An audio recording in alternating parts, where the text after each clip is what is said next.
Því það sem sérstak við menntafléttu verkefni, það að námskeið snúast ekki bara starfsþróun þeirra sem að taka þátt, heldur aðallega að þróa starfið í skólanum þeirra sem heild.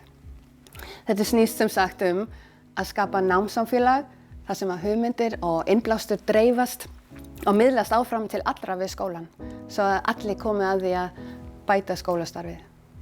Það kannski það sem að mestu máli skiptir í starfsþróunni og það að búa til lærdómssamfélag í skólanum og menn séu að endurmennta sig í samræmi við það sem þeir eru að gera með sínum félögum og í sínum teymum og geti þannig byggt upp gott skólastarf.